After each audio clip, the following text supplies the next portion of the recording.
verdadera riqueza está en la diversidad. Hay muchas rutas lejanas, montes por explorar. Es nuestra cultura, cultura en ruta. Es nuestra cultura, cultura en ruta.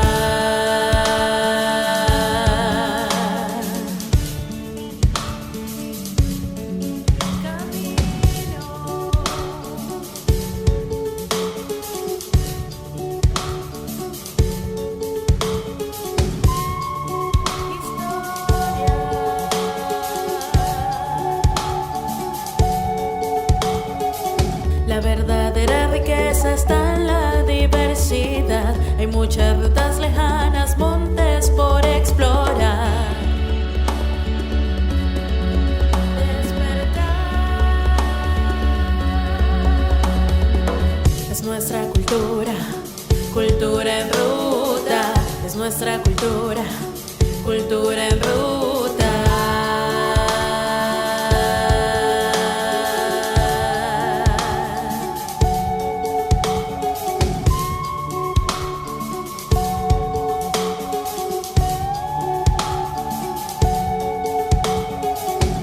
Esto que somos y lo que seremos, esto que somos y lo que seremos, es nuestra cultura, cultura en ruta, es nuestra cultura, cultura en ruta.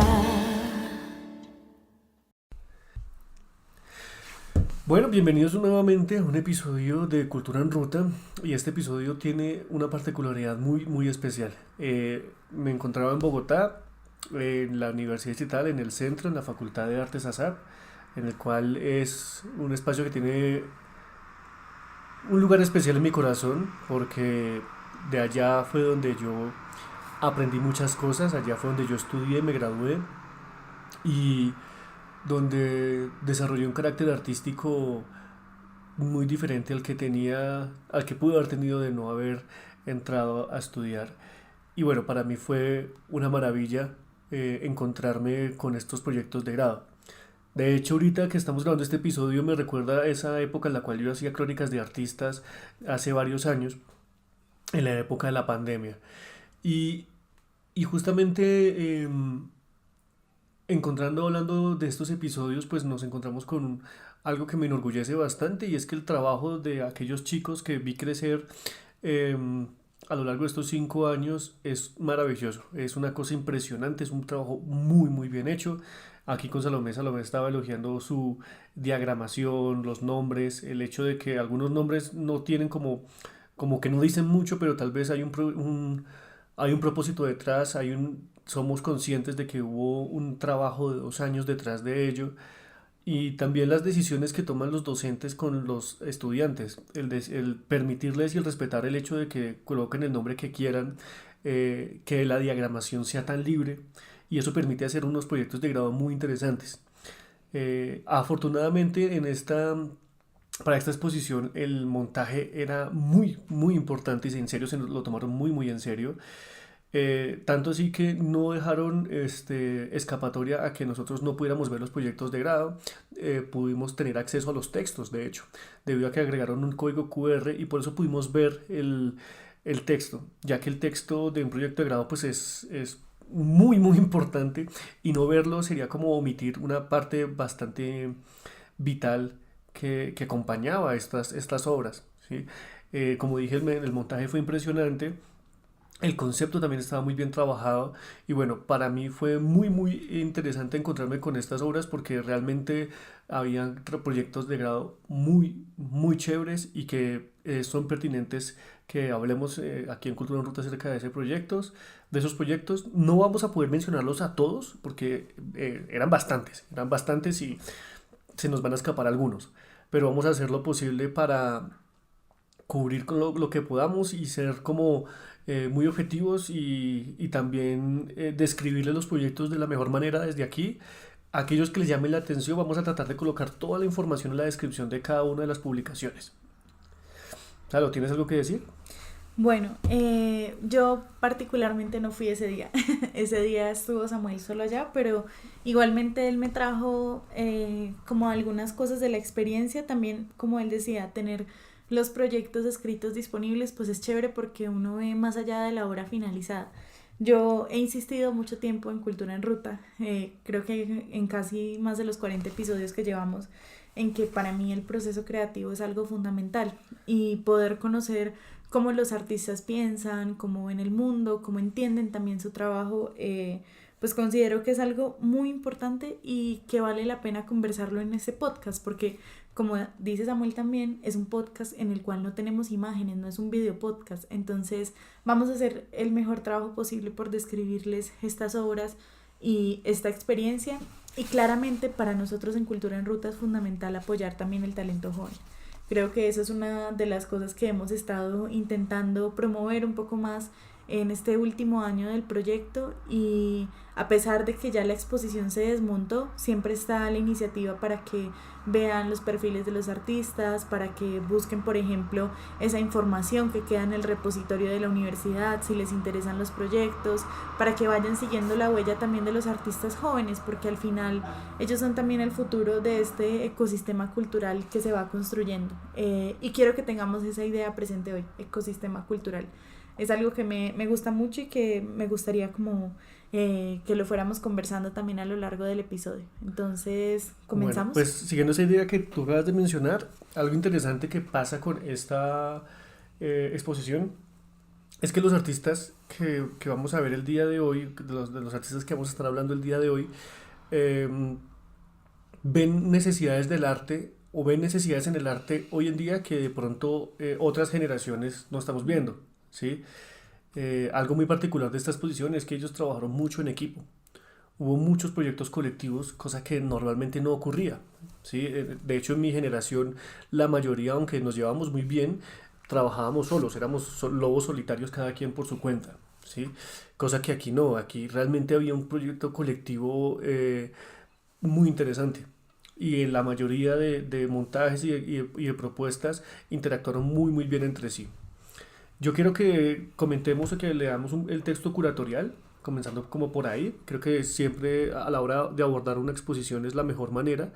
Y aunque vamos a estar luego hablando acerca de los sonidos que yo traje, de los textos que yo traje, eh, creo que siempre la curaduría nos da ayuda a dar pie a las obras de una manera respetuosa, cercana. Entonces, pues, el micrófono es tuyo, Salo. Las obras aquí reunidas se presentan como superficies de contacto, umbrales donde lo perdido y lo posible coexisten en tensión productiva. El ruido de Bogotá, que se incrusta en los paisajes internos de sus habitantes, la cerámica que, en su proceso de quema y enfriamiento, encarna las fases transitivas de la existencia. Esta exposición propone el arte como práctica de libertad material. Siguiendo la intuición de Marguerite Yourcenar, entendemos que tanto los objetos como las subjetividades son eternas, no en su fijeza, sino en su perpetua transformación. En el ámbito de las tecnologías y performatividades, el arte devela las paradojas de una identidad contemporánea, moldeada por algoritmos, cuando el yo deviene un avatar que performa en feminidades segmentadas en redes sociales, cuando la fotografía cotidiana, esa práctica aparentemente inocua, oculta su propia infraestructura técnica, como anticipará Willem Flusser. Las obras aquí presentes exponen la doble naturaleza de la tecnología, a la vez herramienta de emancipación y entorno colonial que nos constituye. La metáfora del sapo que anhela a su príncipe y viceversa, sintetiza esa condición esquizoide, una subjetividad suspendida entre la autenticidad y el simulacro, entre el deseo y su captura por los dispositivos digitales. Frente a estas fracturas emergen pedagogías radicales que convierten el arte en acto de insurrección narrativa. Archivos comunitarios que resisten la gentrificación mediante la preservación de memorias locales. Talleres donde los cuentos infantiles se vuelven herramientas para deconstruir los estereotipos binarios, o proyectos que transforman el collage en metodología de aprendizaje colectivo. Encarnan lo que Bruno Latour llamaría urbanismo táctico. Estos gestos de espacio público lo redefinen como una zona de autonomía, donde enseñar es crear condiciones para la intervención de lo común, según Freire. Lo que une estas prácticas es su estética de lo inacabado, una poética del proceso sobre el producto, que encuentra en la fragilidad de los vínculos, de las materialidades, de las identidades, su mayor potencia. La cerámica que atrapa memorias migrantes, el libro arte que documenta infancias interrumpidas, o el archivo occidental que resignifica el desorden, operan como objetos dialécticos, restos materiales cargados de temporalidades contradictorias, incluso los avatares digitales, pese a su aparente inmaterialidad, revelan la textura concreta de nuestros deseos y vivencias. Como escribió Gabriel Catrén, solo en los intersticios de lo acabado puede respirar lo vivo. Bueno, y ese es el texto curatorial. La exposición se llama Superficies en Contacto y cada uno de los estudiantes pues hizo un trabajo de 2 años, ¿sí? En el cual desarrollaron estos proyectos. Es un proceso que no es como, nada está ahí al azar, nada está ahí porque como caiga, ¿sí? Algunos incluso seguramente les tomó más de 2 años, como me pasó a mí en mi época. Y por esa razón me parece que era importante ver no solamente el esfuerzo que hay atrás, sino porque sé que es algo muy, muy profesional, muy, muy bien hecho. De ninguna manera los docentes habrían permitido que estos estudiantes hubiesen entregado algo, algo flojo. Siempre exigen lo máximo. eh, y bueno, los estudiantes hicieron lo propio. Lo entregaron todo y se nota bastante. Por esa razón, pues vamos a comenzar escuchando las notas de voz que yo grabé con mis primeras impresiones y vamos a hacer unos pequeños comentarios alrededor de eso. También vamos a encontrarnos con las fichas técnicas que también son bastante completas, esas fichas ampliadas más bien, y los comentarios que podemos hacer también acerca de los textos, los que pudimos ver. No todos los pudimos ver porque obviamente no podemos revisar cada una de las tesis. Eran más de 20 tesis, sin embargo, pues hay unos comentarios que vale la pena realizar. Entonces comencemos por acá, escuchemos esto. Bueno, este episodio de Cultura en Ruta se va a tratar acerca de algo muy interesante. Si escuchan en el fondo algo de ruido, me disculpan. Me encuentro en la Facultad de Artes ASAP y como siempre hay mucho ruido, ya que en este espacio convergen artistas de música, artistas danzarios, actores, actrices y por supuesto artistas plásticos. El día de hoy vine a ver las muestras de proyecto de grado de artes plásticas y visuales. Hoy justamente es el último día, el 5 de septiembre, y no podía evitar venir a ver las propuestas plásticas de cada uno de estos artistas. Siendo consciente de la educación que yo recibí en este espacio, venía a respirar arte de vez en cuando. No quiero decir que el único lugar donde haya arte sea para nada, ¿sí? No quiero que malinterpreten, ¿no? Sin embargo, sé que aquí se toma muy, muy en serio la palabra arte, se toma muy, muy en serio cada una de las cosas que se hacen en estos espacios. Desde el montaje, la puesta en escena en general, el material, el concepto, la técnica, absolutamente todo se pone en juego en estos ejercicios y muestras de proyecto de grado. Por otro lado, Salomé se encuentra en la Universidad Nacional haciendo lo mismo. Entonces vamos a estar hablando también acerca de estas propuestas de proyecto de grado que resultan interesantes. Tal vez algunas se me escape, pero voy a tratar de verlas absolutamente todas. Bueno, entonces esta fue como una entradita pequeña a lo que era el lugar in situ. Me gustó como hacer este ejercicio la última vez que estuvimos en la rueda de prensa de este formato de grabar los lugares que vamos visitando para hacer una especie como de reseña o un ejercicio un poco periodístico, ¿no? Pero pues siempre desde el punto de vista del artista. No soy periodista, entonces creo que ir a fingir ser algo que no somos pues no vale la pena. Entonces pues vamos a ir con la siguiente nota. ¿Algo que decir, Salo? No, por ahora no. Vale. Bueno, comenzando por la sala número 1, creo que es un espacio interesante, hay unas compañeras, amigas también, ¿por qué no decirlo? Bueno, en esta nota el audio no es muy fácil de escuchar debido a que una de las obras que estaba en el lugar era una especie de instalación en la cual había como una experiencia similar a los bares y a los como espacios como tabernas o discotecas que hay en el sur de la ciudad. Era muy épico porque era tal cual con sus luces azules y todo, pero además de eso pues estaba la música muy muy fuerte, entonces era imposible grabar en ese espacio.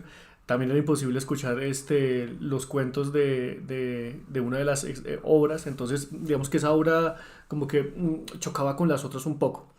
No obstante, dentro de la exposición habían unos artistas bastante interesantes. Vamos a comenzar entonces con Daniela. Creo que Daniela hizo un trabajo muy chévere y que vale la pena hablar acerca de él. Yo tomé una pequeña fotografía de una de de la ficha técnica, una ficha ampliada bastante chévere y me gustaría pues hablar acerca de ella. Bueno, ella es Daniela Bautista Lazo. Su obra se llama Ultraprocesados como objetos de deseo, imágenes que hacen mi sujeto. Es un óleo sobre lienzo de 240 por 1,70.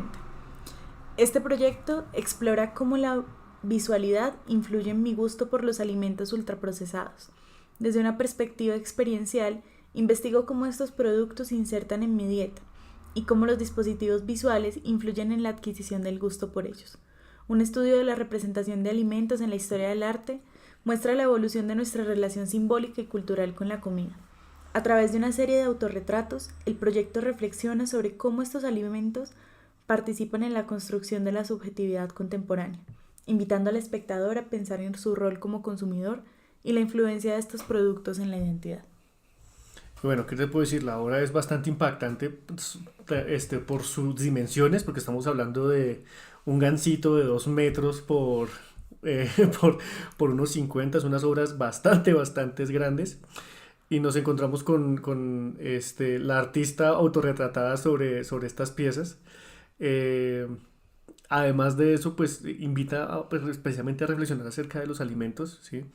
De ese gusto culposo, por así si lo podemos llamar así, porque muchos de esos alimentos que ella menciona en este texto, en su proyecto de grado, pues son un gusto culposo para muchos de nosotros. A mí me parece muy interesante, ya digamos que también la invitación para los oyentes es que exploren los links que les vamos a dejar de los artistas, pues porque como yo les decía, el proceso creativo es algo súper interesante.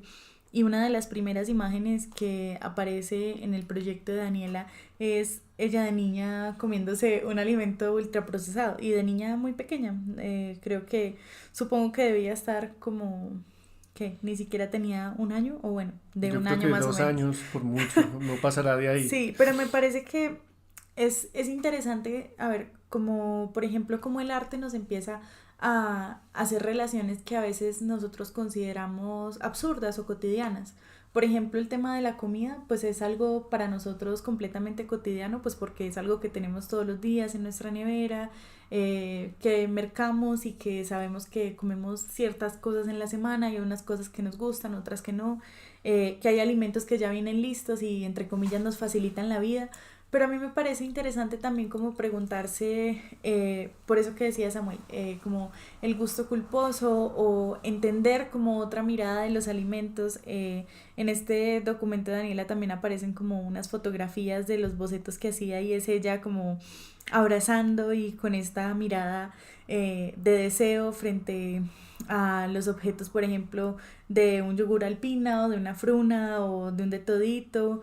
Y es algo que es muy interesante porque también permite que nosotros entendamos que esas cosas cotidianas pueden mirarse de otra manera. De hecho, tanto en la crítica, por ejemplo, frente a lo que hacen esos productos en nuestro cuerpo o frente a la crítica, por ejemplo, de cómo se percibe cuando tú los consumes o no los consumes o qué significa la alimentación, creo que es algo que puede dar mucho de qué hablar y que pues tiene ese aspecto divertido. No siempre el arte tiene que ser una cosa 100% seria, sino que a veces también puede tener una parte de chiste, pero es un chiste que te confronta, que hace que uno se haga preguntas sobre la imagen que está viendo. Sí, entonces pues esta propuesta plástica es muy interesante. A nivel técnico también hay que decir que la pintura de Dani es muy chévere, ¿sí? el montaje, todo se lo pensó, o sea, todo ahí está muy, muy bien pensado y por eso es una de las piezas que decidimos mencionar. Las que no mencionemos no significa que no lo sean, simplemente seguramente no nos alcanzó el espacio en este episodio. Yo creo que podemos ir entonces con el siguiente audio, vamos a ver si se logra escuchar, a ver qué nos encontramos. Bueno, y en la segunda sala también nos encontramos con unas intervenciones en el espacio, instalación, con pintura también. Bueno, como ustedes pueden notarlo, fue complejo la grabación de estas notas de voz, ¿sí? Porque... Siempre pasa en la Facultad de Artes que cuando uno intenta no, en grabar las aves algo, es terrible, o sea, dar clases era complicado y tomar clases allá también era complicado. Una clase de historia del arte viernes a las 6 de la tarde con un maestro que tiene más de 70 años, que habla bajitico, uno tratando de escucharlo mientras que están tocando, bailando taba en el pasillo de al lado es imposible. sí, Pero se hacía en el mi esfuerzo. universidad pasaba algo similar y eso que en una parte de la facultad habían como salas insonorizadas, pero en uno de los edificios más viejos era uno en clase de pintura y por allá repitiendo los acordes una y otra vez mientras ensayaban los de música en los sótanos del edificio. Pero bueno, eso no es excusa para hacer arte, para hacer las cosas bien, y entre ellas nos encontramos con la obra de una chica, una artista llamada Lira Piedradita, con su obra llamada Guardianas, ¿sí? Me disculpo si de pronto la fotografía no se puede leer bien de la ficha técnica. Esta muchacha hace una obra muy interesante, siempre me llamó mucho la atención porque su trabajo me recordaba a esos mundos de fantasía los cuales yo jugaba videojuegos cuando era más joven.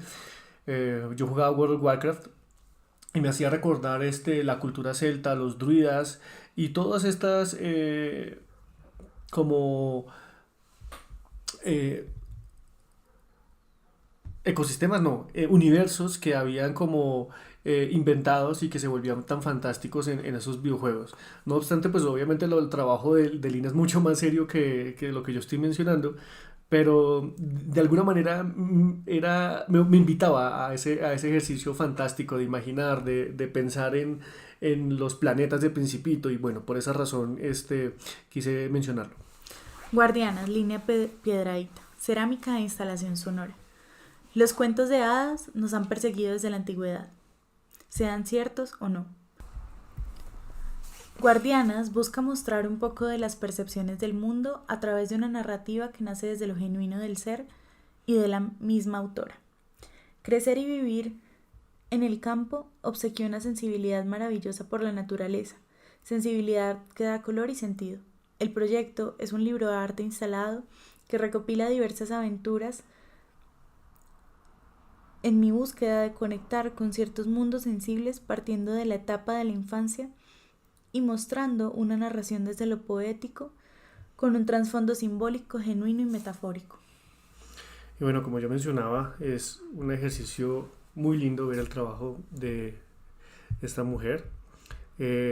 Vamos a dejar el link de Instagram de ella para que luego le echen un vistazo y también en este caso no tuvimos acceso al texto, me hubiese gustado poderlo ver, no sé por qué el link no funcionó, pero es una de esas cosas que me generó como mucha curiosidad debido a que era un libro arte. Entonces, pensarse el libro de una manera diferente a lo que encontramos con sus típicas partes como lomo, contraportada, portada, y de alguna manera de construir y desarrollar algo diferente, se me hizo muy interesante. Es algo que Lina empezó a explorar desde hace varios años, ya hace más de 4 años que no la veo y espero que su vida siga muy bien, así como se ve en su trabajo. Hay unas piezas espectaculares en cerámica, son unos hongos donde hay unos habitantes dentro de estos hongos en cerámica y es una cosa fantástica, no puedo usar otra palabra. Esa fantasía que se encuentra dentro de su obra, pues me gusta porque tiene mucho que ver con este ejercicio de ser niño, de seguir imaginando, y creo que no hay otra manera de imaginarse a esta mujer cuando la veía montando sus patines en las pistas de estas de patinaje con estas que tienen como los loops, las rampas. y ella iba con con unas alitas de hada puestas, entonces era muy fancy. Y pues era lo que le gustaba. Y bueno, era muy curioso porque lo hacía de una manera muy bella, y se la soñaba por completo. Entonces, pues bueno, eso es lo que tenemos para comentar. Los invito a que le echen un vistazo, y continuamos pues con la siguiente artista. ¿Qué te parece? Bueno, tenemos por acá de Miguel Ángel Martínez 3 obras: No se nace solo, Contención y La espera. Vamos a ver si en esta nota de voz, creo que en esta nota de voz alcanzamos a escuchar un poco de mis primeras impresiones, y ya con eso continuamos hablando acerca de su trabajo. Bueno, en cada uno de los espacios, no solamente en los espacios de exposición tradicionales que tiene la sala SAP, la sala SAP se amplía siempre para estos proyectos de grado a algunos salones de la facultad. En este caso el salón 210, con unas instalaciones enormes, una bastante grande que ocupa casi todo el salón, por parte de Alejandro Castellanos. Érase una vez un mundo simbólico. No sé qué me voy a encontrar, pero es un hexágono gigantesco. Bueno, antes de llegar a la obra de Miguel, nos encontramos pues con Alejandro. Y este personaje hace algo muy interesante. Es una obra, como mencionaba anteriormente, que era como una especie de hexágono, pero de 2 metros de alto, con unas paredes azules. Y algo fantástico que me gustó bastante es que me recordó una obra que yo realicé anteriormente que se llamaba Los Mundos Pintados, y la intención era como sumergirse dentro de un mundo diferente. Y una de mis referentes fue Mario 64, Super Mario 64. Tú te podías meter a los cuadros, ¿sí? En ese videojuego. Ahora, en este hombre hace una instalación muy interesante en la cual tú te puedes meter dentro de la obra, ¿sí? Entonces tiene esas dimensiones gigantes, precisamente por eso, aunque, bueno, tampoco es una cosa demasiado grande, pero obviamente no es algo que puedas meter a la habitación de tu casa, necesitas un espacio grande para poderlo meter, ¿sí? Y lo que uno se encuentra, pues, es como una especie de castillo de Mario Bros. Y digamos que no sé si es la mejor manera de describirlo, ¿no? Pero es desde donde lo puedo escribir yo. Y lo que nos encontramos dentro pues son varias pinturas, trabajo con madera, una forma diferente de ver el espacio, y que de alguna manera también tiene otro ejercicio de fantasía, ¿no?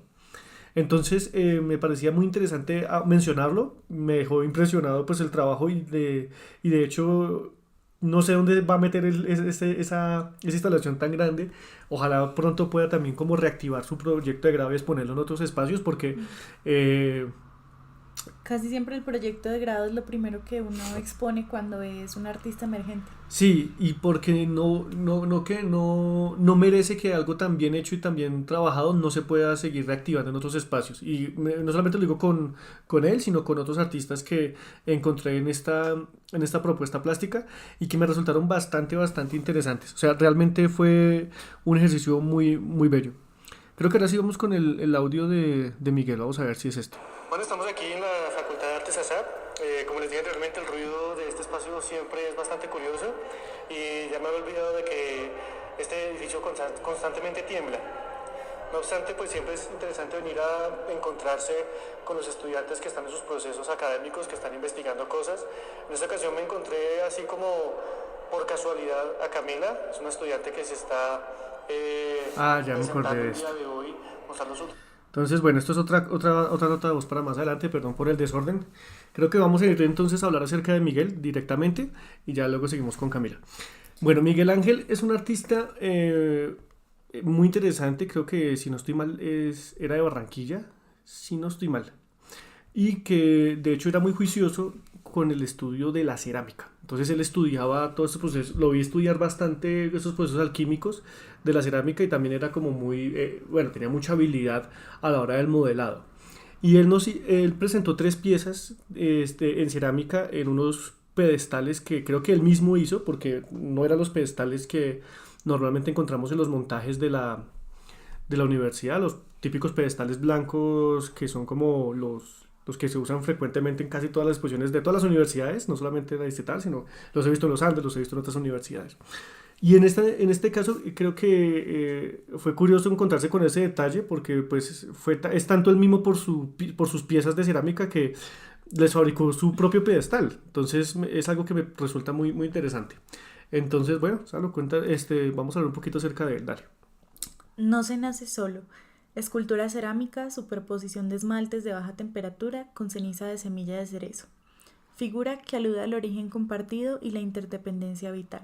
Su superficie revela capas de esmalte que se entrelazan como memorias sedimentadas. Las matices terrosas y los brillos sutiles evocan la huella del fuego y la material. Orgánica, transformada. Es un cuerpo que florece desde lo común, recordando que la existencia se teje con otros. Esa es una de las piezas, como podemos escuchar la ficha técnica, me parecía importante leerla en este caso, porque realmente hay una técnica detrás bastante grande, bastante complejo, es un proceso de, de producción muy difícil, en el que cada paso es importante y hay que ser muy delicado porque en ciertas partes del proceso la pieza se puede arruinar. Entonces, pues me parecía muy interesante hablar acerca de eso también. Contención. Escultura cerámica, esmalte de bórax y sílice con óxido de hierro amarillo y óxido de cobre negro. Una forma cerrada que resguarda su interior como un gesto de protección. Los tonos profundos y la piel esmaltada revelan la acción de los minerales en el color extremo. La pieza condensa energía contenida, evocando la fuerza de aquello que se mantiene en silencio, esperando su momento para emerger. La espera. Escultura cerámica, técnica racú con craquelado, zonas metálicas y áreas sin esmaltar. Representa la quietud tensa de quien aguarda. El rostro turquesa y las manos desnudas del esmalte revelan la fragilidad humana, mientras la capucha craquelada y el torso metálico condensan la fuerza y el misterio del fuego. Los relieves vegetales en las mangas y las pequeñas flores cerámicas aluden a un florecer contenido, suspendido en un tiempo que aún no llega. Bueno, y pues estas piezas de cerámica, tanto de Miguel como de Lira, me parecen fantástico que hayan hecho algo que les gustaba desde su lenguaje plástico, porque muchas veces, digamos, había como en mi generación, gente que se dedicaba a la pintura, pero terminaba haciendo una instalación, o gente que se dedicaba al grabado, pero terminaba haciendo algo tridimensional. Entonces, era como un poco como extraño. Igual yo entiendo que esos son resultados del proceso, pero chévere que sus procesos les permitieron también hablar de aquellas cosas que les apasionaban a nivel técnico o plástico, y que hablar con el material que querían trabajar, que pues en este caso fue la cerámica.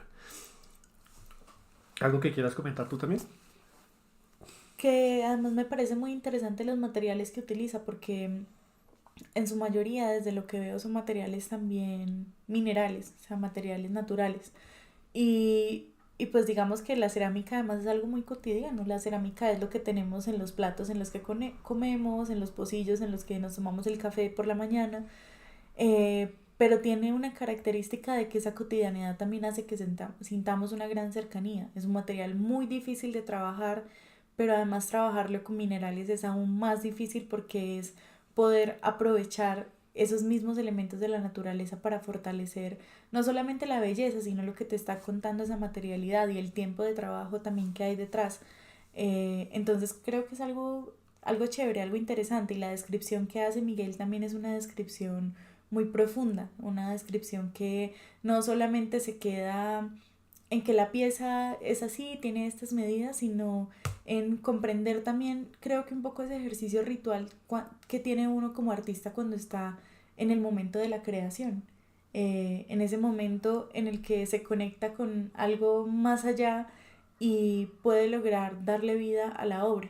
Y que no necesariamente todas las obras tienen que ser, por ejemplo, obras subversivas y con una crítica muy profunda. Hay obras que también se enfocan en la contemplación, y eso me parece algo muy importante porque vivimos en un mundo que todo el tiempo nos está llevando a pensar en la velocidad, en la rapidez, en producir cosas en 5 minutos, y a veces detenerse a la contemplación, como lo permite la cerámica, pero también seguramente muchas de las obras de estos artistas, pues nos permite como entender la vida de otra manera. Y creo que eso es una reflexión chévere que obviamente se puede traducir en la pieza visual, pero también en las palabras que tenemos en este podcast.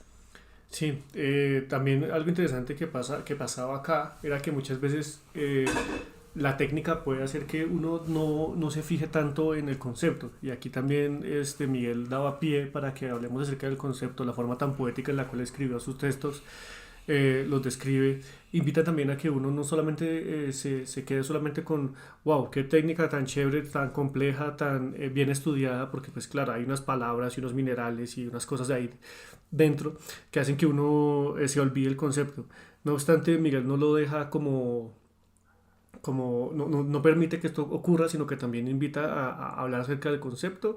Y bueno, también sería chévere luego si ustedes lo empiezan a seguir en Instagram y pueden ver la diagramación de sus textos. Hay algo que Salomé ahorita estaba elogiando bastante, y era la diagramación de los textos de los compañeros.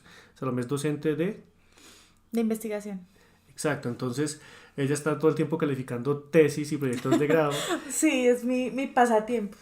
Entonces, pues claro, para una facultad en la cual se hacen textos académicos, toda la diagramación termina siendo las mismas normas APA, todo cuadriculado, y es el mismo formato. Normas APA de 254 en el margen, sí. Exacto. En cambio, con nosotros en la Facultad de Artes tenemos una fortuna enorme, y es que nos permiten hacer que nuestra tesis sea un ejercicio de libro arte. Es hermoso porque es una extensión de la obra, porque además ponen fotos de archivo. Bueno, aquí tampoco logramos abrir el QR de Miguel, pero viendo las de los demás, es una extensión súper bella de la obra, porque es entender eso, es que el proceso creativo obviamente no es lo que se muestra. Uno no muestra todos los bocetos que bota a la basura, ni las piezas que se le rompen, ni donde toma notas desordenadas, pero es que eso es el alma de la obra, no es solamente la obra que está ahí colgada, qué linda la vemos.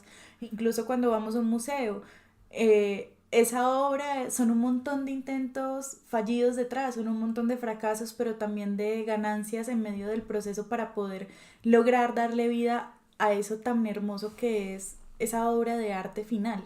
Por eso es que queríamos mencionarlo, porque es un ejercicio muy integral, ¿sí? Se integra el texto, se integra el montaje, se integra la obra en sí, se integra el texto. Yo ya sé que ya habíamos mencionado esto y parece que me estoy repitiendo, pero en serio, cada cosa se trata con mucha seriedad, con mucho profesionalismo, y es algo que yo quiero destacar y reconocer de los docentes de la SAP, y de reconocer de los estudiantes, porque se la rifaron, o sea, hicieron un trabajo espectacular. Realmente estoy orgulloso de cada uno de ellos.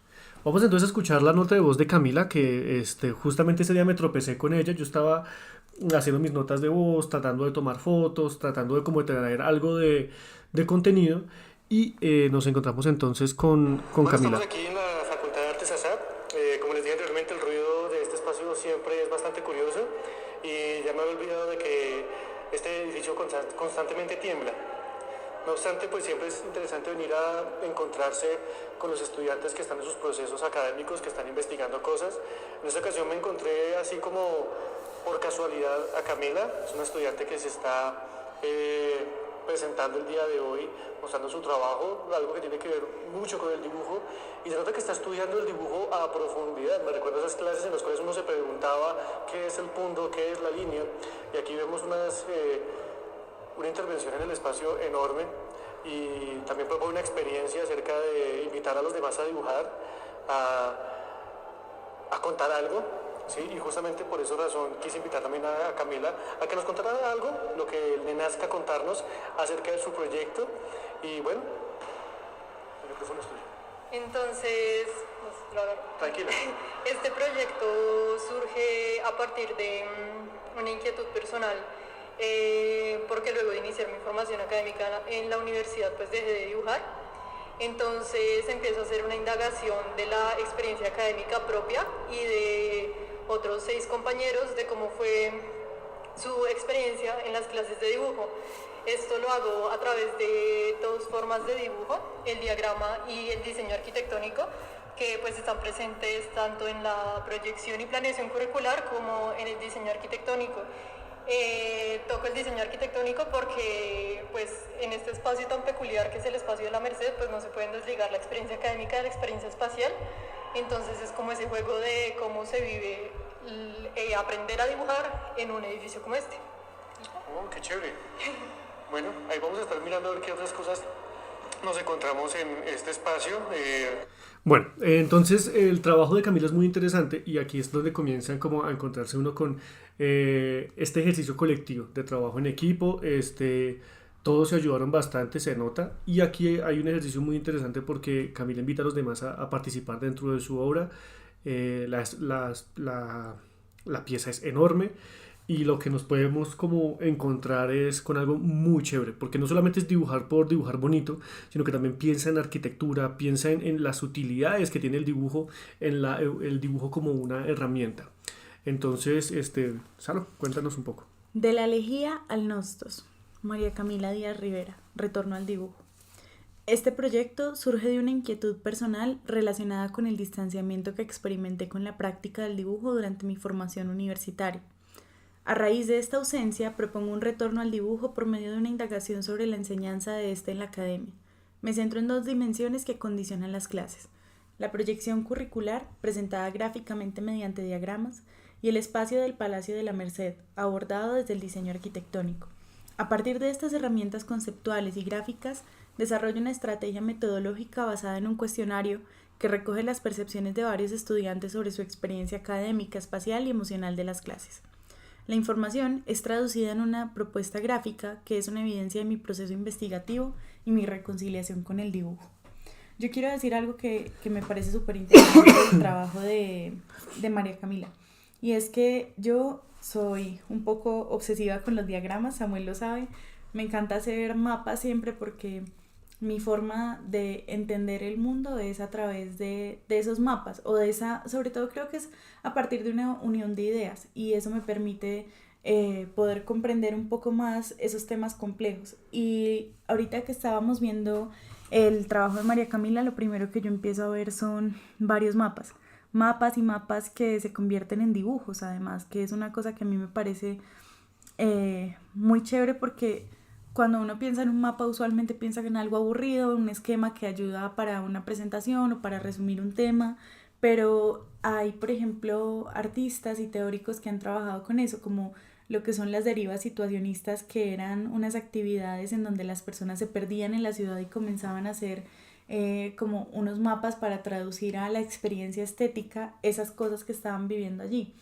Y de alguna forma esta planeación o este trabajo metódico que tiene ella también permite entender, digamos, como esas formas de pensamiento, que al final es lo que esto nos, digamos, como que nos traduce o nos presenta, y que es muy interesante verlo también desde el dibujo, porque al final el dibujo es una forma de pensamiento también, es una forma de expresar las cosas, pero entonces no siempre dibujar tiene que ser dibujar una persona, dibujar un bodegón, sino que a veces también esas formas de crear estos diagramas y estos gráficos se convierten en una forma de dibujar, pero de otra manera.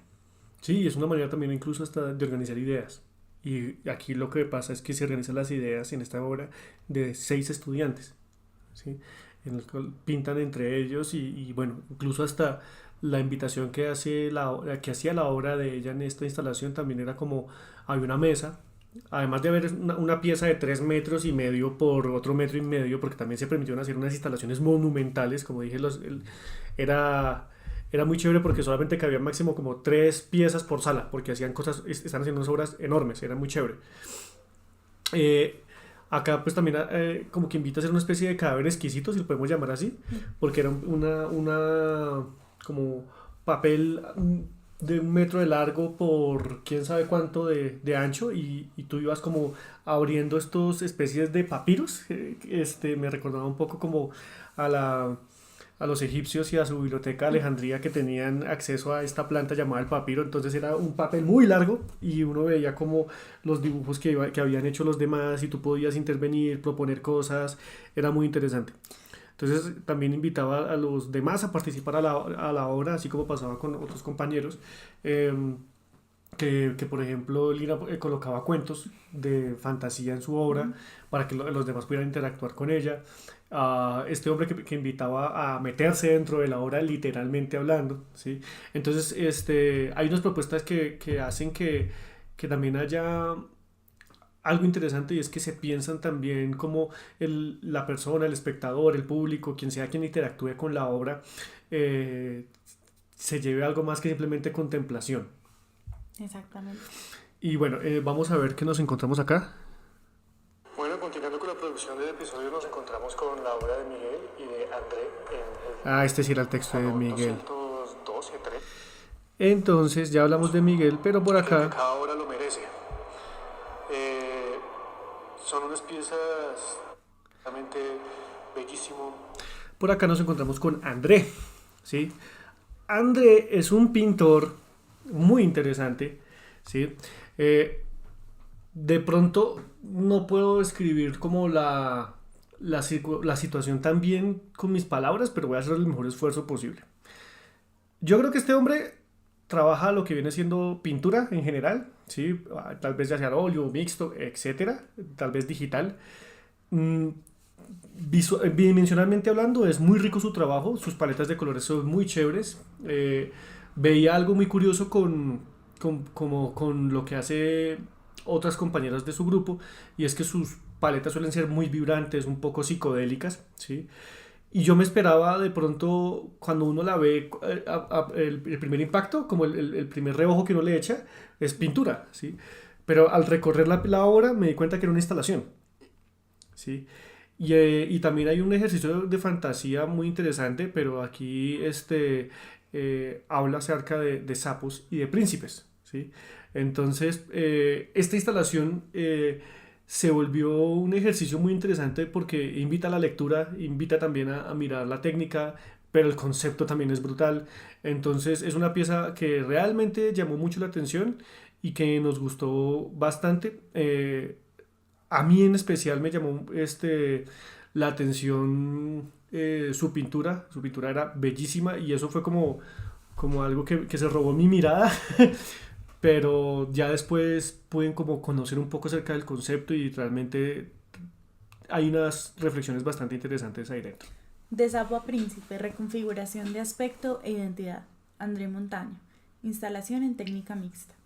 De sapo a príncipe toma como alegoría el cuento infantil del sapo que tras un beso se transforma en un príncipe para cuestionar cómo en la población gay de Bogotá la búsqueda de ideales de belleza puede convertirse en un ciclo de insatisfacción, obsesión y modificación corporal. El proyecto parte de prácticas de belleza extremas que, interiorizadas, deforman la percepción y la identidad. La propuesta plástica se materializa en una instalación híbrida entre escultura y pintura, una corona que es también un cerebro y un sistema nervioso donde sapos se apilan intentando alcanzar un umbral simbólico. Hilos y estructuras conectan cuerpos fragmentados y mutantes, pintados en colores vibrantes y pasteles, recomponiendo el espacio seductor y perturbador que refleja la tensión entre el deseo, transformación y autodestrucción. Entonces, pues como veníamos hablando, este ejercicio resulta ser bastante interesante a nivel visual y a nivel conceptual. ¿Algo más que decir, Salo? Sí, viendo el trabajo de André, revisando pues como este dossier donde ellos escribieron más sobre sus proyectos, creo que es muy interesante como esta idea de la percepción de la belleza. Ahora sí podemos hablar un poco más del arte como crítica, y es que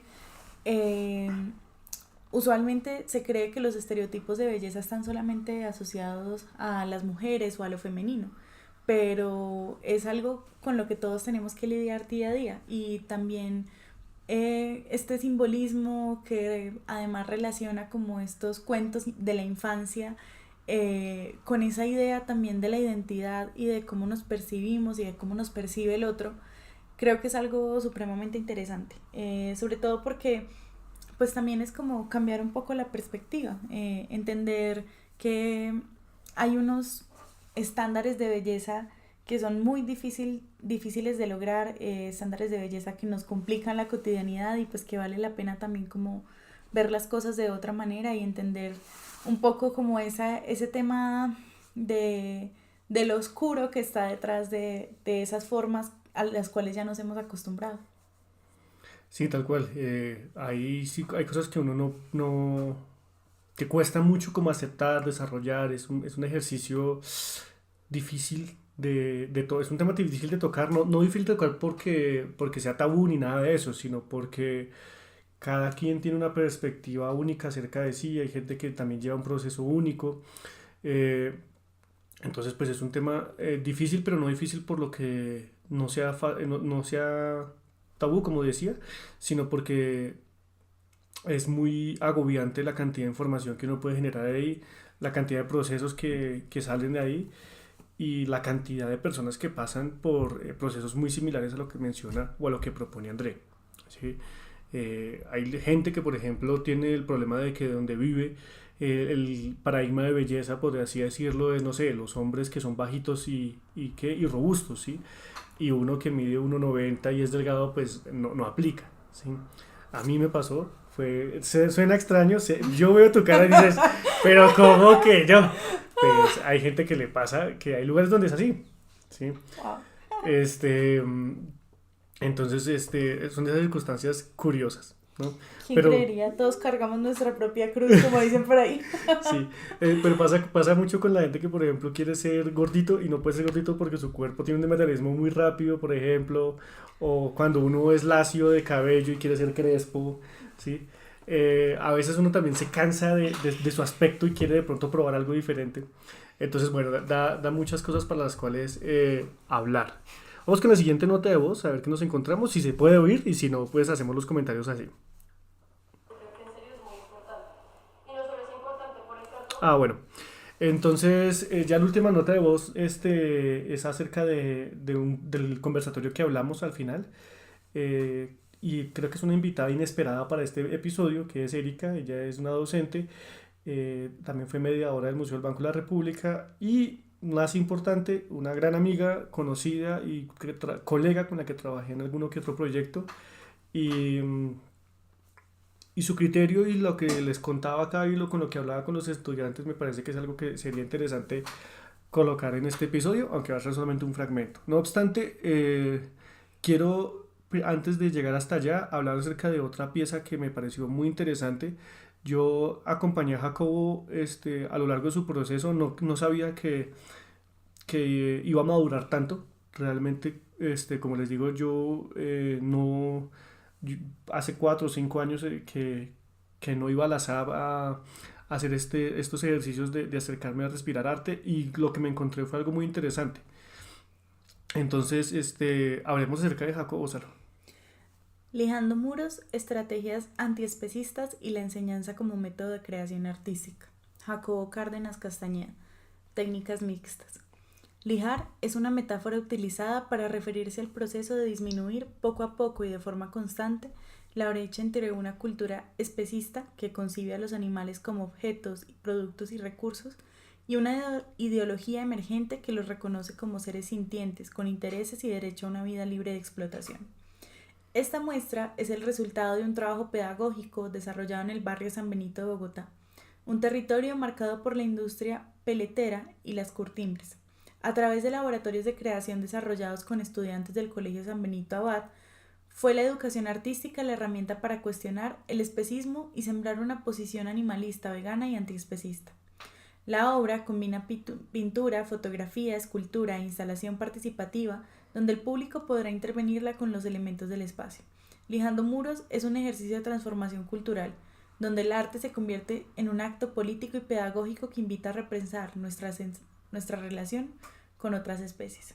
Bueno, aquí hablamos acerca de un concepto interesante que es la industria peletera y las curtiembres. Todo el mundo sabe qué es la curtiembre, ¿sí? Aquí han habido muchos escándalos acerca de las curtiembres y ha habido problemas a la contaminación de los ríos, pero la peletería de pronto es un concepto que no manejamos muy bien, por eso quiero como arrancar desde ahí para poderlo definir.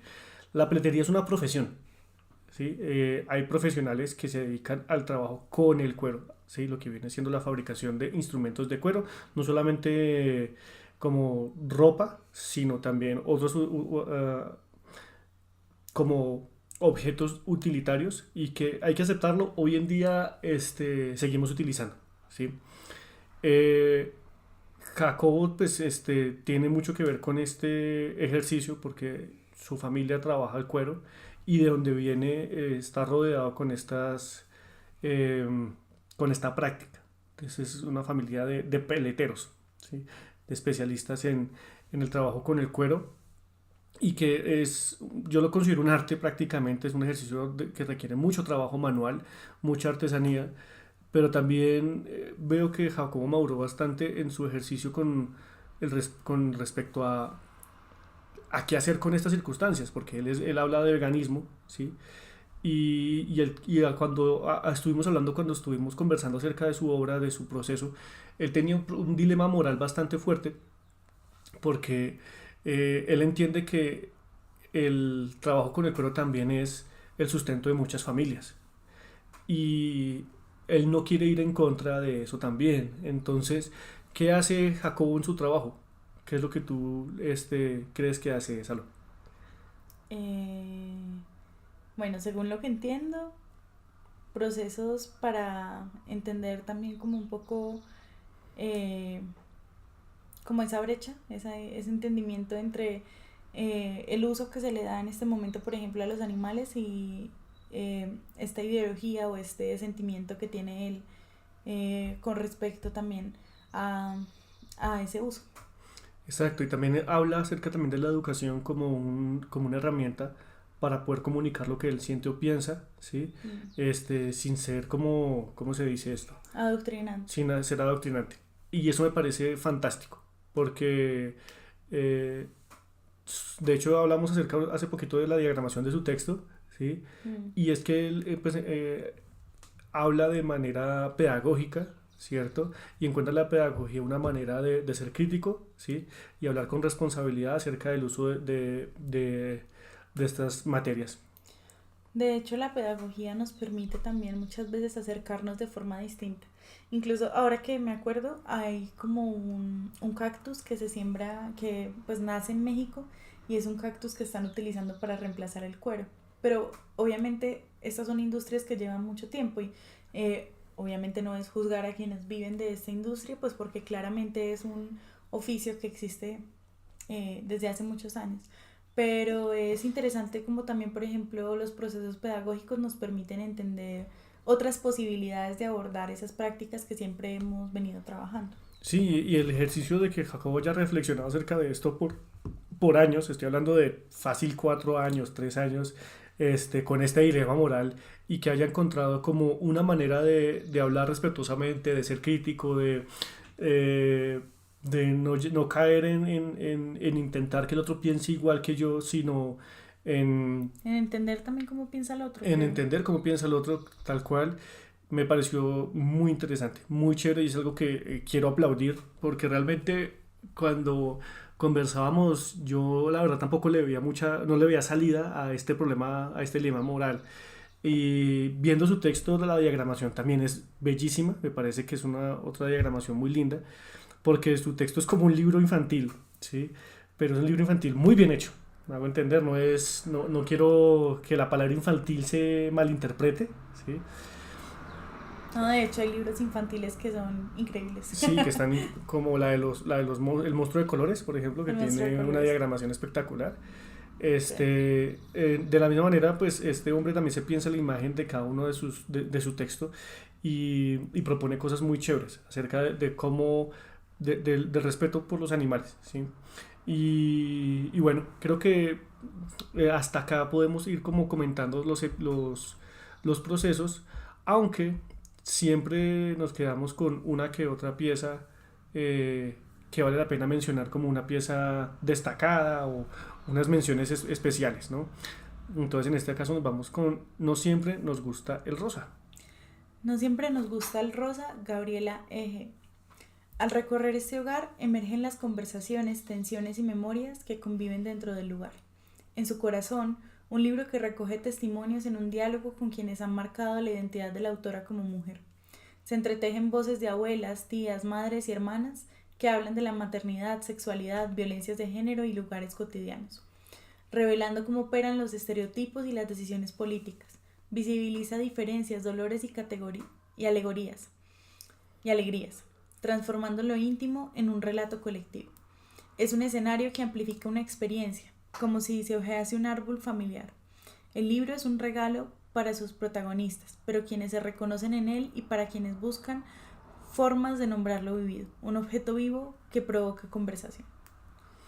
Bueno, y aquí esta obra es una instalación, su técnica es mixta y es una instalación grandísima, parece, dice la ficha técnica que es 2x50 por 2x50, pero no sé por qué la obra parecía mucho más grande. Fácilmente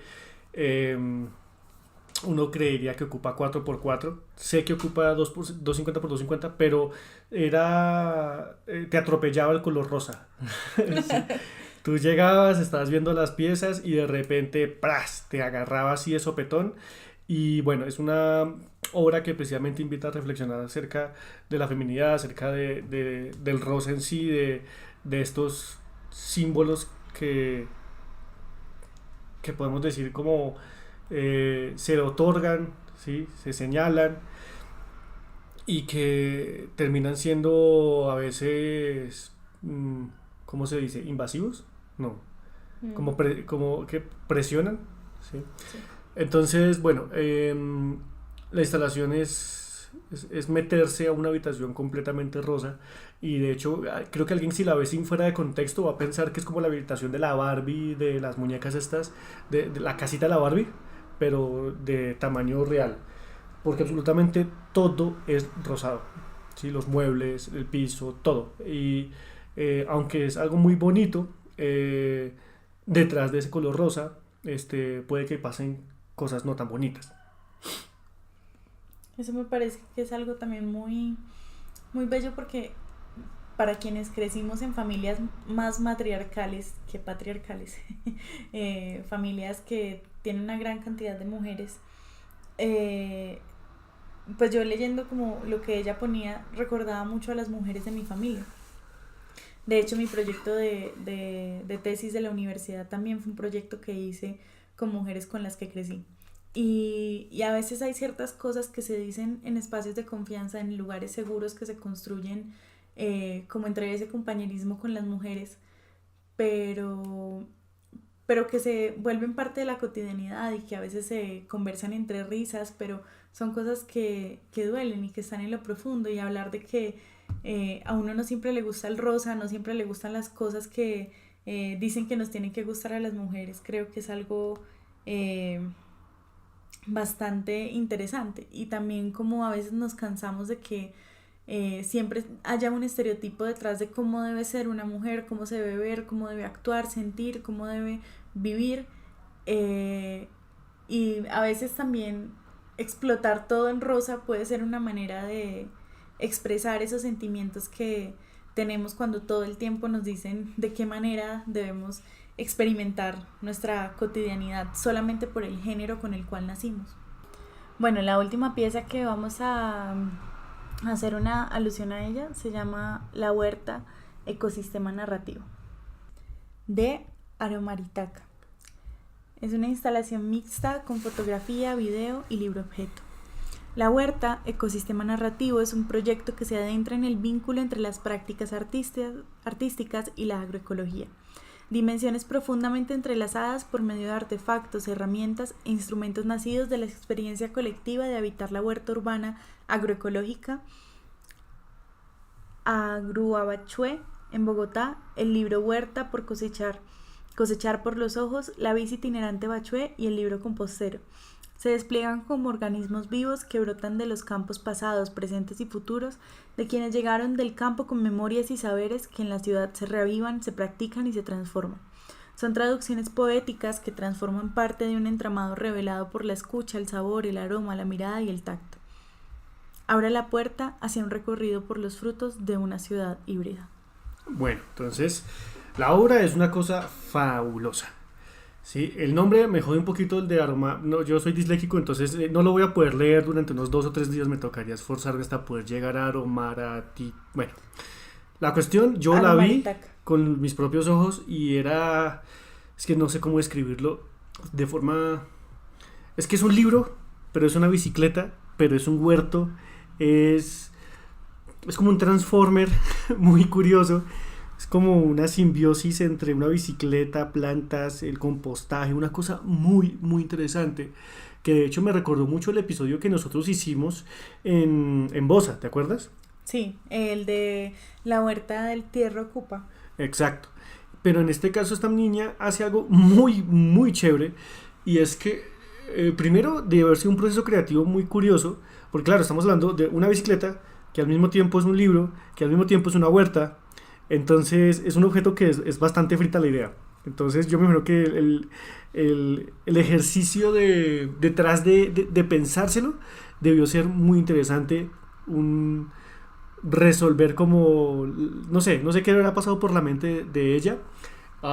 Yo incluso tuve la fortuna de acercarme y verla a ella cerca de su trabajo y bueno, es una cosa muy interesante. El ejercicio de cositería y incluso hasta de ingeniería que había detrás de esa bicicleta era una cosa muy curiosa, ¿sí? Muy, muy bonito, ¿sí? O sea, uno dirá, pero un libro, huerta, bicicleta, ¿eso qué sentido tiene? ¿Sí? Pero logra darle sentido, ¿sí? Logra hacerlo ver coherente, ¿sí? De hecho me hace pensar en, por ejemplo, la gente que vende hierbas aromáticas en una bicicleta de estos triciclos, ¿cierto? Pero su intención no era vender hierba aromática ni nada de eso, sino como ofrecer una experiencia. Mira, ¿sí? y la huerta también es en Bosa. Sí, sí, sí, tal cual. Entonces, yo creo que incluso hasta los debe conocer a los de Tierra Ocupa. Pero por eso yo como que lo intentaba entender, pero en este caso creo que no se trata tanto de entender, sino dejarse llevar por la experiencia de ver este objeto tan curioso, ¿sí? Esa pieza se robaba bastante como las miradas de uno, porque de repente se abría, parecían como marcos de serigrafía algunas piezas. Entonces era muy, muy interesante la propuesta que ella hacía. Y la reflexión que propone también hacia este lenguaje decolonial, hablando acerca de la Bachué, acerca de nuestra botánica, acerca de estos remedios que tiene uno en las familias, que son hasta remedios raros, ¿no? Por ejemplo, aquellas mi abuela me decía, póngase un pedacito de canela detrás de la oreja. Y yo, ¿qué? Yo tenía como un dolor, no me acuerdo. Sí, tenía calambres en las piernas. Entonces, para tratar el calambre en las piernas, me invitó es que a ponerme canela detrás de las orejas. Entonces, hay unos remedios que son increíbles. hay unos remedios que son muy curiosos. Samuel se ríe de mí porque yo soy muy esotérica, pero realmente hay cosas que ni siquiera nosotros podemos entender que la naturaleza tiene. Sí, y pues a eso apuntaba, como hay cosas que nosotros no entendemos como dentro de la lógica. Yo trato de ser como una persona muy racional, ¿sí? Y para mí no es nada racional colocarme canela detrás de las ¿Y orejas. funcionó? Y sí. Pero entonces con esta obra me pasaba eso, como yo trataba de racionalizar lo que estaba haciendo ella con su bicicleta, huerto, libro, y decía, ¿es un libro de arte? No, no es un libro de arte. ¿Es una instalación? No, no es una instalación. ¿Es un proyecto ecológico? Sí, pero además de eso tiene un montón de contenido que me resultó muy interesante. Y veo que también tiene una parte con las narrativas y con las historias, Sí, ¿cierto? sí, sí. Entonces también pasa ahí que esta bicicleta también se vuelve un punto como de reunión para contar historias que que acompañan esas plantas. ¿Sí? Sí, la obra es una experiencia. Aquí hay una parte dentro de el documento de ella que es un fragmento de un texto que me parece muy bonito. Es algo extraordinario que hacemos los humanos, contar, tan vital como comer y beber, tan necesario como pensar, tan indispensable como respirar, tan importante como jugar. Hay cuentos casa, en los que podemos encontrar abrigo y quedarnos a vivir.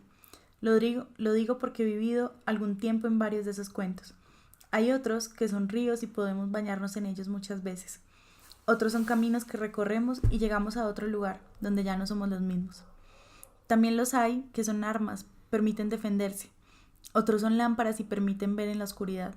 también los hay oscuros y sombríos donde podemos refugiarnos. Los hay divertidos que distraen y los hay para dormir y para despertar. Estos que aquí están, no sé muy bien para qué son. Es algo que solo sabe cada lector. Los he ido recorriendo, caminando, trasegando a lo largo de los años y siguen llevándome a lugares y tiempos imaginados. Buenaventura, 1999. Creo que además es muy bello también como esas formas de entender la práctica artística de una manera más amplia, no solamente como una pintura, como un dibujo, como una escultura, que obviamente es algo pues que también está bien, pero es como lo que hacemos en Cultura en Ruta, o sea, también pensar en de qué otras formas el arte se puede desarrollar. Tal vez el arte a veces también no es una experiencia, es un proceso colaborativo, algo comunitario. Sí, y el arte no siempre Sí. se trata de hacer obras de arte, sino Exacto. hacer hoy en día la práctica artística de alguna manera diferente. No Y siempre poder tiene que transmitir ser también algo distinto. exactamente. Y lo que pasa con esta obra, con esta artista en específico, es que, por ejemplo, a mí no se me había ocurrido ni en 1 millón de años, porque tal vez pesa un poco cuadriculado, pero de su manera de pensar es muy fantástica, muy chévere, y precisamente eso también hace que uno diga, wow, qué trabajo tan interesante, ¿sí?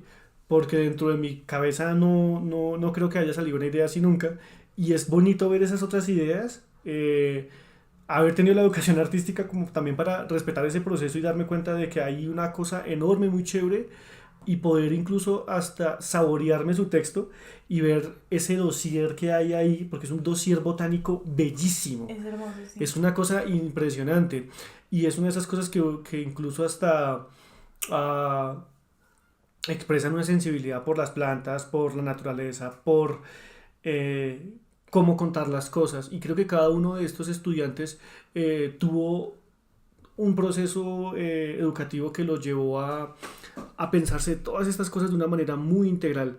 Y francamente es algo que yo aplaudo de estos estudiantes, estoy orgulloso de cada uno de las personas que mencionamos el día de hoy y los que no alcanzamos a mencionar también, ¿sí? Hicieron un trabajo que no he visto en mucho tiempo, ¿sí?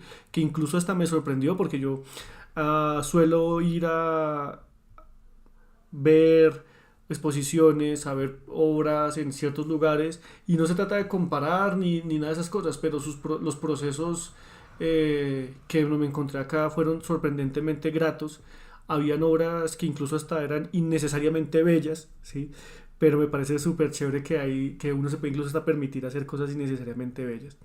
Eso me gustó bastante. Si de pronto alguno de estos estudiantes quiere hablar acerca de su proyecto, están completamente invitados a conversar, ¿sí? Tenemos muchas preguntas que hacer. De hecho, hubo un conversatorio en el cual conversaron acerca de sus trabajos y hubiese sido chévere poder como acercar más a la audiencia a sus trabajos. También seguramente uno que otro curador nos escuche. Tengan en cuenta estos nombres porque es gente que se toma en serio el arte, se toma en serio la experiencia, se toma en serio las reflexiones y por esa razón me parecía como interesante hablar acerca de ellos. Es es muy satisfactorio haber visto su proceso y me alegro bastante por ellos, porque todo el mérito y todo el esfuerzo da a unos proyectos de grado fabulosos, ¿sí? Y creo que seguramente les fue muy muy bien eh, al proceso, en su proceso para graduarse. ¿Salo, tienes algo más que decir? Pues, a ver, que realmente es muy chévere ver los trabajos de quienes están graduando. A veces pasa que la vida, la cotidianidad hace que ser artista sea un salto de fe, pero a la vez que sea algo que es difícil de mantener, como esa emoción por crear, por hacer proyectos grandes. Y ver este tipo de procesos es algo increíble porque uno sabe que son procesos que no son solamente de un mes, son proyectos que vienen desarrollando desde hace varios años, pero esa dedicación también en mostrar cada uno de los detalles del proceso es algo que para mí es muy valioso, o sea, que no vemos en cualquier lugar. como decía ahorita, no en todas las exposiciones vemos el proceso. Yo moriría de felicidad por ver, por ejemplo, el proceso creativo o las libretas de los artistas o el taller del artista recreado en la exposición, porque para mí eso es lo que complementa y le da aún más sentido al trabajo. Y pues es maravilloso también poder tener el acceso a estos PDFs donde está la información del trabajo de estos artistas que seguramente mostrarán su trabajo luego en otros lugares y será una experiencia igual o más maravillosa de lo que pudimos transmitirles en este episodio. Sí, como última reflexión, pues yo me quedo con las circunstancias, ¿no? Uno cuando sale de la facultad de estudiar artes, uno sale ya a veces incluso hasta agotado, porque este proceso es difícil. Sí, es difícil porque organizar las ideas, pensar en el proyecto de grado, desarrollarlo, la exigencia que hay detrás de estos proyectos de grado no es una exigencia común y corriente, realmente se exige calidad, ¿sí? Por esa razón yo destacaba bastante eso, que les exigía no solamente algo técnico, conceptual, montaje, todo a nivel integral era importante y tuvieron que darle la importancia y francamente es una felicitación para ustedes, hicieron un trabajo espectacular, en serio nos gustaría ver activado su trabajo en otros espacios expositivos, no suelten sus proyectos de grado, apóyense en ellos para más adelante una maestría, un doctorado y para su proceso, ¿sí?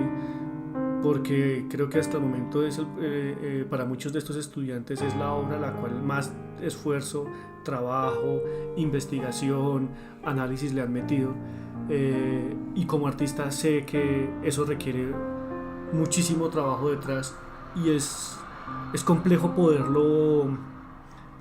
poder incluso expresar en palabras lo valioso que es, ¿sí? Hay un valor muy profundo en este ejercicio hasta filosófico que se desarrolla detrás de cada una de estas piezas. Yo creo que queda una pequeña nota de voz más, que es la voz de Erika, en la cual ella nos habla un poquito acerca de su percepción, lo que ella vio. Voy a dejar un fragmento, así sea pequeñito, porque sí fue un espacio largo en el que ella se permitió expresar lo que quería contar. Y con esto pues yo creo que procederíamos a despedirnos después de escuchar a Erika. Aquí va. Creo que en serio es muy importante.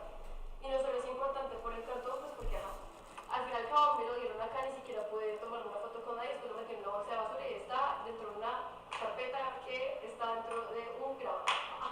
O sea, como, ok, esa materialidad es importante, pero creo que no es lo más importante de todo un proceso que uno vive, sea porque se le graduó hace 5 años, 6 o bueno, el tiempo que se haya demorado, sino que hay cosas que vienen de eso que uno le forman como ser humano.